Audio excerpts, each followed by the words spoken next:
We got the mic there. I just want to say hello to everyone, and it's great to be back. I just got in from Kathmandu the other day. I was supposed to be en route to bound from Canada, and instead I'm way late here to do a small talk with yourselves.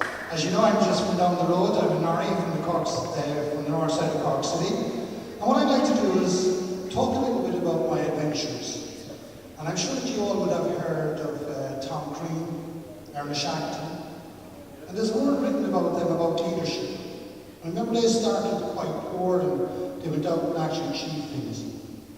There's a breed of men that don't fit in, a breed that can't keep still. So they break the heart of kith and kin and they roam the world at will.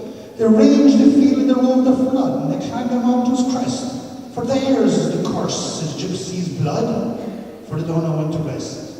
And for anyone that's trying to achieve things in life, indeed, it is very hard to know when to rest. My name, for those of you who don't know, is Falvey. And what I do is I run expeditions, as you see here, all around the world. To the most unusual, the most remote, the most beautiful, and indeed the most dangerous places on planet Earth. On my journeys, I have the privilege to work with people that are achievers, mountain people that set themselves goals. But today what I'm going to do is I'm just going to take you on a small journey for a small while and tell you a little bit about the challenges I have set myself. Mostly people said it was impossible. And this is what people are going to say to you in the future if you have dreams. I've learned that if you have a dream or goal in life, then you can achieve anything that you want. You have to believe in yourself, your goals, and indeed follow them through to the end. Now I have been, as you see here, to amazing places. I have seen beautiful sights and I have seen terrible tragedies.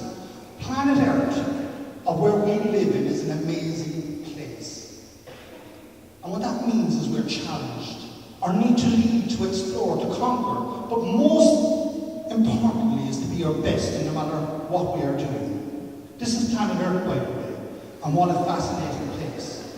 And that's from outer space. Now for 25 years, I've been traveling from a guy that came down the road on the north side of Cork City that left school early. This has been my playground. And I'm honoured to have been born in the most progressive era known to man. I, like many of you now, and even the young people, have witnessed amazing changes. Changes that is affecting each and every one of us. We are going through unprecedented change at the moment. Global warming, climate change, population explosions. When I was born, there was only 2.5 billion on the planet. Now, amazingly enough, there's 7 billion. And what that means for us, that keeps our eyes open, especially you young people, is that we have a global world where there's opportunities. Just a few weeks ago, I was on an expedition. As you can see here, it was very, very cold. And there I was in my tent, as you see here, and I had my satellite phone. And lo and behold, I was just about to get out of it when the phone rang.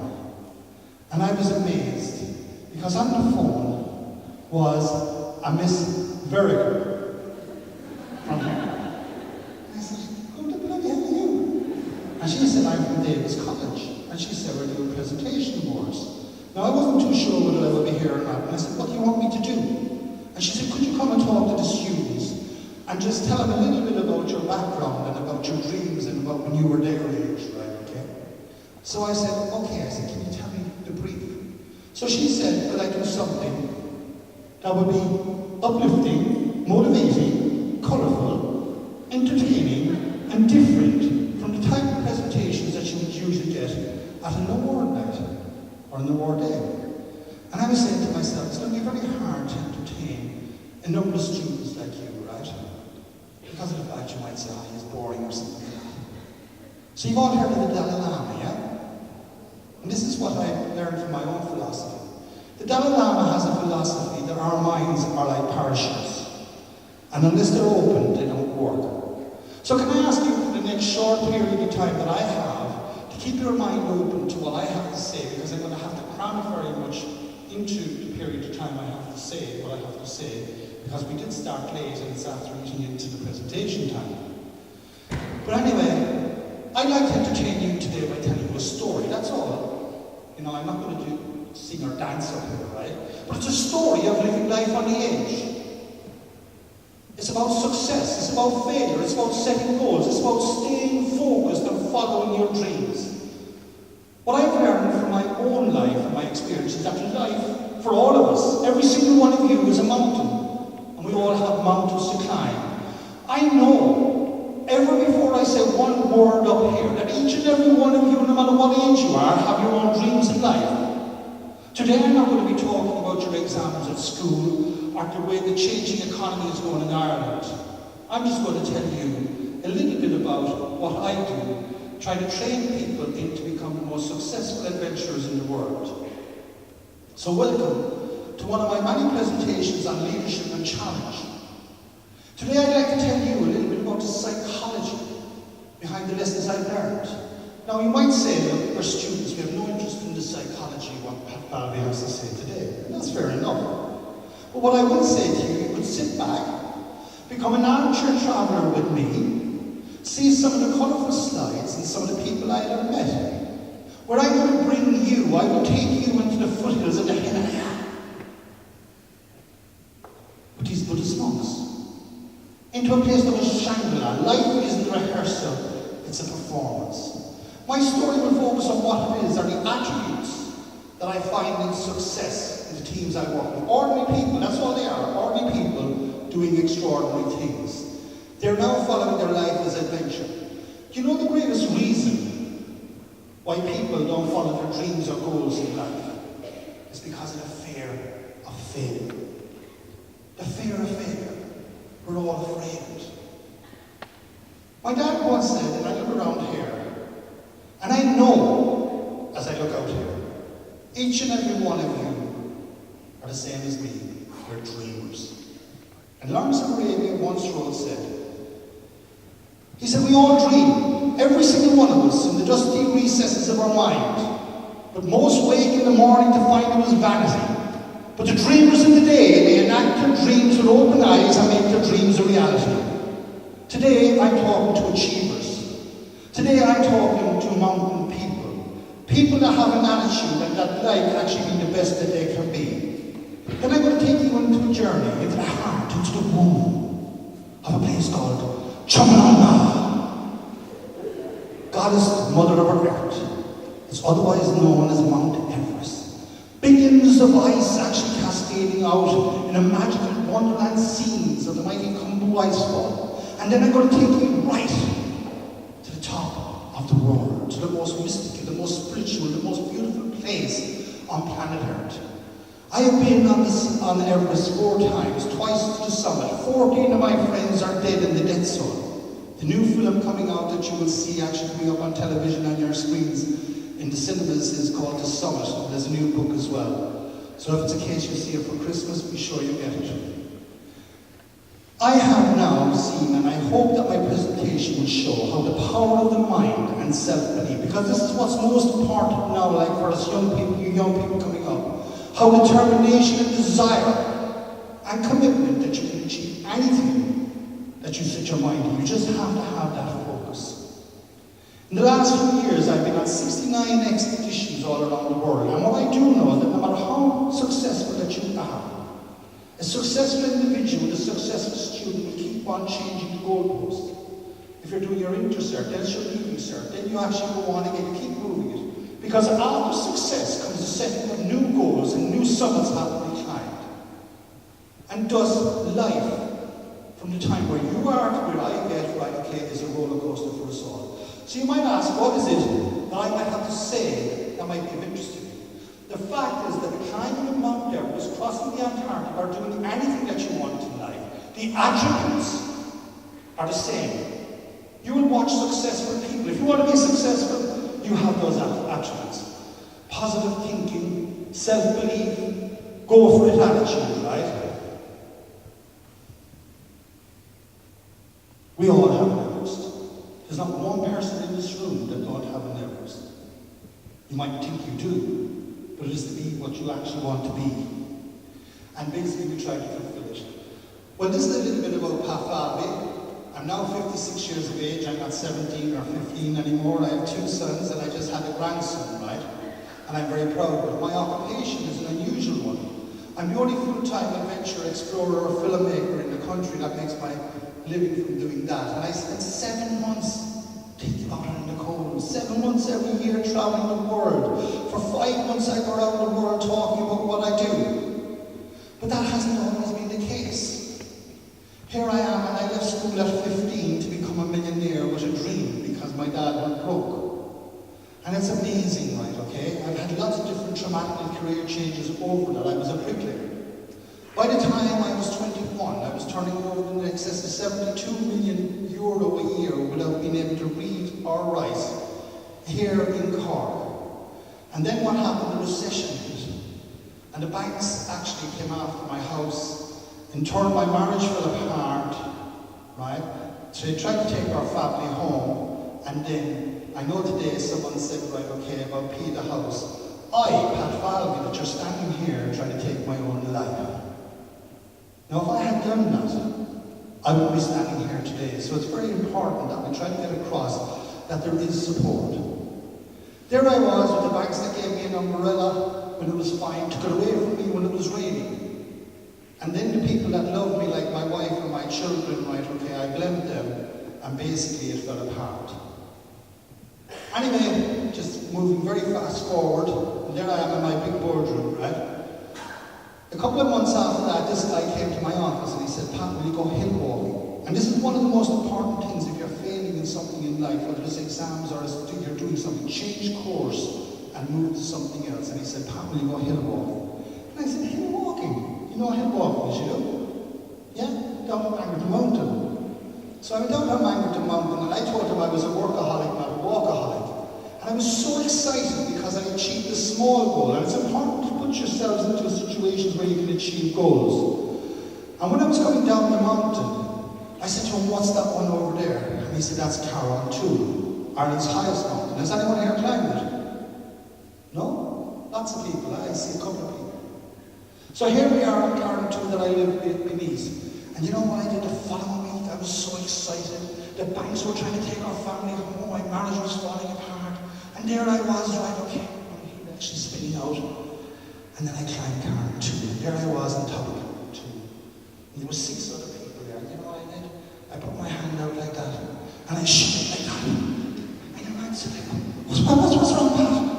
And I said, Val, I'm going to climb Mount Everest. And from that humble beginning, and there now you can see here, he actually came to my house after I climbing Everest twice. But you know what he said to me? He said, you know that time, way back then, when you said you were going to climb Everest? You know what we thought? We thought you were a complete idiot. And after all that years, he came back. Sadly, he was my mentor. And that's important, right, okay, because you have mentors here in the school. And this is very important to take, into cognizance of all that your parents are saying. When my new ambition to climb Mount Everest gave my life a sense of purpose that I would strive towards. On the way I would set up my business, and I'd set up a bank with no money. And then when I had all my debts paid from after going broke, I decided I'd retire by the time I was in my 40s. And I retired from that and becoming a full-time adventure explorer. And as you can see here, at this point in time, I was going around the world doing what I do now. I find life has been good to me because I've constantly changed in changing circumstances. And this is the point I'm making, right, for you. And I know you might think, you're all very young at the moment. But the lessons I've learned actually comes from when I was your age. Anyway, now as you can see, my life has taken me all around the world. The highest, the coldest, the loneliest, the most remote, the most desolate places on planet Earth. I have crossed, as you see here, deserts, glaciers, and jungles, to fulfill my ambitions. I have now lived with over 32 different tribes of people, studied 18 religions, trying to find out what is it that has challenged us, me and you, since the evolution of our species. When I was here, I was down looking for the female warrior tribe. Just think of that one. You haven't come to one of my anthropological lectures to find out about that. 2,000 years, 2,000 women, right, living on their own. And I was trying to figure out how they were appropriate. But anyway, just keep it in mind, and you can come to that slideshow when you want to, right, okay? But I was trying to learn the traits of mankind. I believe in cannibals, and the cannibal of yesterday, right, okay, is the same as us today. They're yearning for education and goals. Now, throughout the course of all of our lives, that's you and me. No matter who we are, we set up goals and we will try to achieve them. We need to be challenged, just like the exams, like we need food. Do you know otherwise? Because we stagnate. Now, on numerous occasions, I've been asked why. Why? What is it that drives people to climb Mount Everest? What is it that drives people to get awards here today? Since the evolution of our species, right back to the beginning of man, people have set out to explore, to conquer, and do their best in no matter what they're doing, to become a first, to plant the flag, to pass an exam. But you know what it is? Every one of us wants to belong to a winning team. Because you know why? And I know you belong to a winning team here. Success stimulates the energy within us and those around us. Like in Davis College, and I talked to lots of people that have come from this college before, and indeed some of them have been away climbing with me, and they're proud to be part of this college. Do you know why? Because it's in the nature of man to strive towards set out ambitions and goals and make them, come true. People love to win. How many people here like to lose? There's nobody would like to lose, right? Everybody wants to win. For a school to win, it needs actually good teachers and it needs students with a focus. Do you know, my dad said to me, he said, Dad, what's a team? When I was only a year age. And you know a guy called John F. Kennedy? You do? Here he was, John F. Kennedy, and he was walking through NASA in the 60s. You know what they were doing in the 60s? And there was this guy sweeping the floor, right? And he turns around to me and he says, excuse me, what are you doing? And your man put a hand on the brush. He looked up at the president and he said, Mr. President, I'm helping put a man on the moon. And that's the way it should be. Every one of you here are responsible for putting Davis College where it is today. All the past pupils, right, okay, and that's the reason why it has got such a good reputation, right? Well, I'm a person that loves to win, and that was part of our own people that follow us. Do you know how many people we have? 5 million people around the world. Even more than lives in Ireland. But we're not all the same. And this is very important that we can't lose sight of that. This is a story my mom gave me, Special Olympics, right? And this just has to go with our society, and this is what we've lost. 8 Special Olympians spent 3 years, like I said, like you would do for an exam. But they were actually training to win the gold, silver, and bronze medal in the Olympics. They went down on their knees. On your marks, get ready, go! And it tore off. And as it tore off, the last little girl fell. What you say to that? 68,000 people. Then actually the second last little girl stopped. And she turned as if she was going back to help the other little girl. And you know what happened? Everyone went,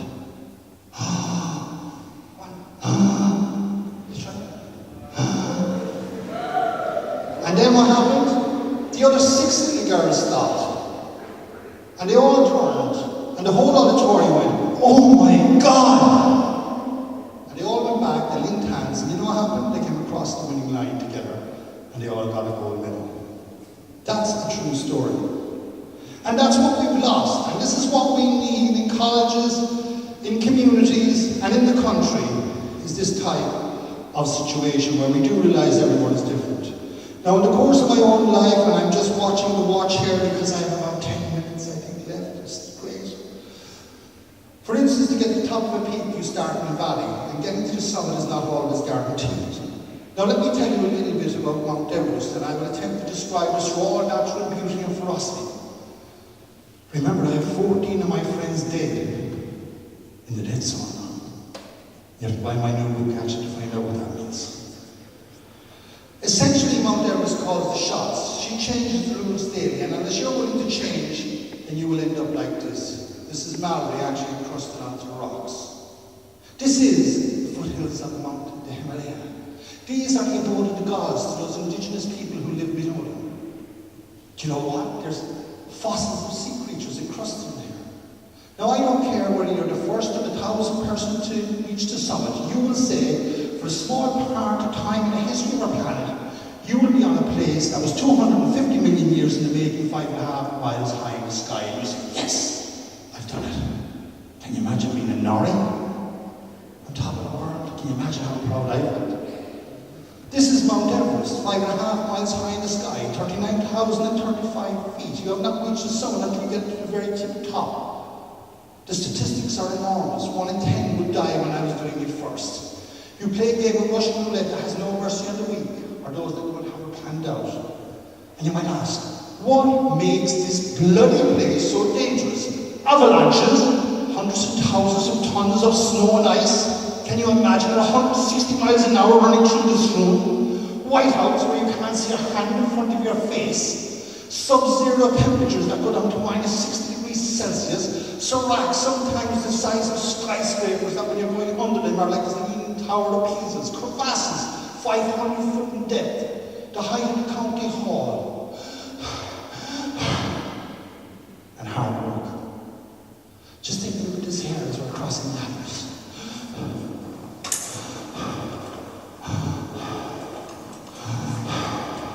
That's the coronary.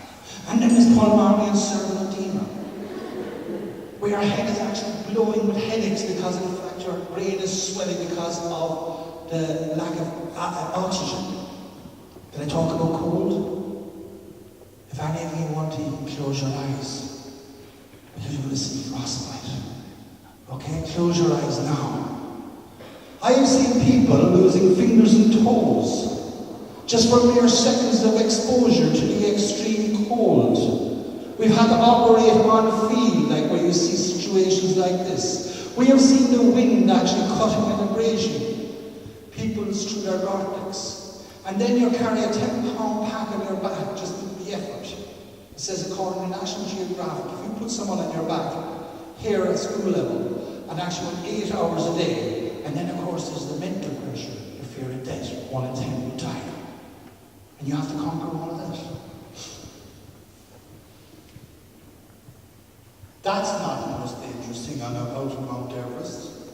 It's not the most dangerous thing anywhere. Do you know what the most dangerous thing is on situations like that? It is me and you, the team. And I guarantee you that unless we know where we're going and we're going in unison, we will not succeed. The riskiest team that you will encounter is indeed the team that you work with. And this is the importance of actually good teachers and good students, that they actually work together. And you know, sometimes I have rotten apples in the barrel. And if I do, and the team that I work with, the first thing we try to do is eradicate them and not be negative. But how do you pass your exam?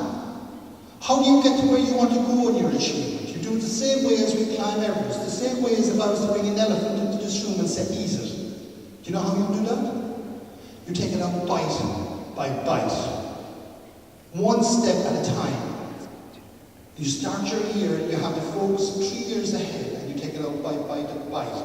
Every morning we get up and we readjust our plan, taking into consideration that each step we take is in Everest. Day after day, we continue summit bound.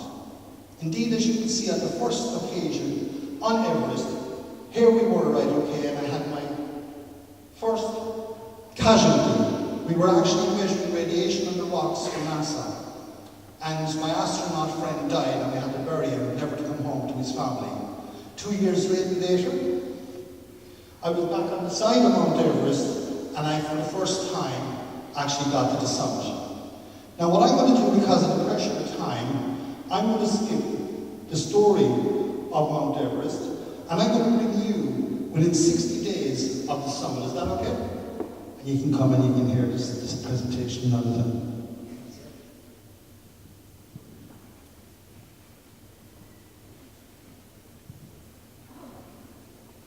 Okay, so therefore, here we are. We're in India, flying across India into Nepal. We had spent 60 days on the mountain of sheer effort. One of my team at this stage, this is my 4th time actually going to Everest. And then we're going to go over the summit. Just listen to this.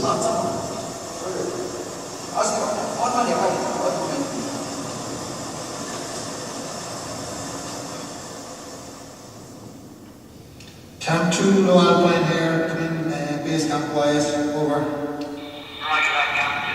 Are you ready for latest weather forecast, over? Yes, if you could call out so please. Roger. With the forecast from 6 a.m. this morning for Camp 2. As you can see, it's 100 mile an hour winds gusting across here, right? It's the 17th of May and we're sitting inside in this tent which is strapped down to the face of Mount Everest. We're pondering in our thoughts what has brought us to this crazy place, because we could die. Inside the tent is another partner of mine on this occasion, Claire O'Leary. We're thinking of the fact that we pushed our bodies to the limit, and we're thinking, could we end up like this climber that you see here, who has been left there for many years? And I'm wondering about what her father has said. Pat, that's my daughter. Can you imagine it's your sister? And she's going into this risk. So you have people at home worried for you. My own two sons, my own mother and father. Here we are now sitting in our V25 tent. 60 days. The unsung hero is Pem McGelgian. This is a new book we have coming out at Christmas. I've written it with Pem McGelgian here, who was actually the main rescuer on the K2 tragedy. You'll see the film, but by the book is called The Sound, right? And he's on the phone, he says, come in Pat, come in Claire, what do you intend doing? I said, we're going for it. Are you going too? We left our tent, as you can see here, and it's minus 35 degrees Celsius, we're freezing, we're going up into the dead zone. On the way I passed Scott Fisher, a friend of mine who has been dead now for 6 years and we've just been laying there, and we stop and we say a prayer. And then we decide whether we continue or not. And now as the darkness turns to twilight, twilight turns to sunrise. As you can see here, the whole Himalayan chain is based out below us. And then we're coming across the highest gangplank on planet Earth. And I'm trying to comprehend the time, the events, the power that's involved in this place. I'd love to go into it more. Fossils of sea creatures. Actually, I'm just at the rocks of this place called Mount Everest. And as I actually look up ahead, I see actually Claire moving and my team of Pem McGelgian and Pem Baringi. And then eventually, here we are. We're on top of the world.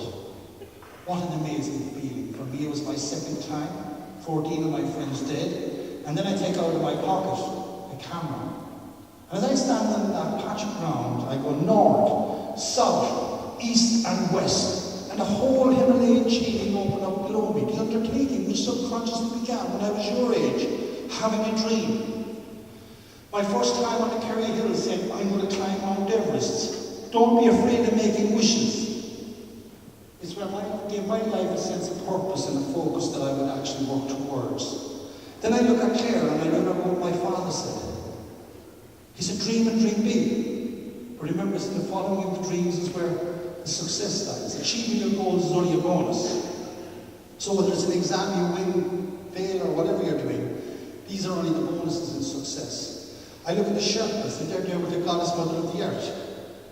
I then stood there and I took from my pocket the emblem of our country and the symbol of our tradition and culture. You know what I did?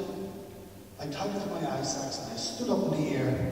And as a Corkman, as a Noddy, I said, yes! I'm standing on top of the world. There was tears flowing down my face for all of those that didn't come back. And here we were now, right on top of the world, also with Freddie T. Bear, who was a teddy bear who had saved my life the year before when I was dying. And then I did something very special. And I hope you will excuse the curse that's in this, but I'm sure you will actually appreciate what it felt like. I took from my rucksack a hurler, and being a proud Corkman, I hit the highest cup fada in the world. Sadly, however, 15 people stood on the summit, only 12 came back. Would you like to see a Corkman hitting considered off the top of the world?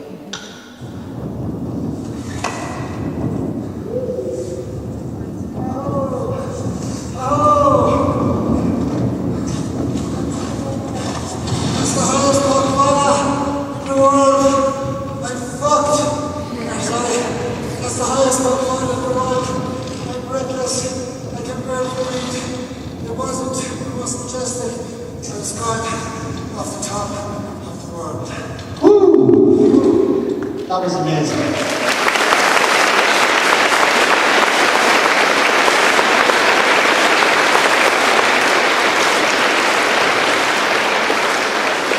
I don't want to I'm going to finish now. I'm going to finish on It was not to do Shackleton, but I'm just going to finish with 2 verses my mother gave me, and it's about actually how to become a success, right? You see this here? I'm going to eat this, right? You're going to try to get it. What you get on? Okay, I have 20 euros in my hand, right? And I just want to ask a question. How many people in the audience would like to have... I didn't know what to say. Everybody. Serious. In life, how many people would want that extra 20 euros as they just think they like it? How many do you all want it? How many people really want this 20 euros though? Really, really want it? Really, really want it? Really want it? It's here, it's here, it's here. Really want it? Nobody wants it, no? Nobody wants it. No, but quick. Okay, you got it. Okay. This is the qualities that you require if it's a case you want to succeed, right? Will I tell it to you? And if you have these qualities, you succeed in anything you want. If you want a thing bad enough, you must go out and fight for it. Give up your time, your peace, and your sleep for it. If your life seems so lonely and useless without it, and all that you do is you dream and you plan about it. If gladly you fret for it, then sweat for it, then go for it. But go for it with all of your capacity, your strength and tenacity. If you simply go after that thing that you want in life, though tired, gone, and lonely, and day after day you besiege and beset it, you will get it. Your dreams, goals, and aspirations will become a reality. Now on that note, I'm going to leave you, and please buy a book for Christmas. It's called The Summit. Okay, bye.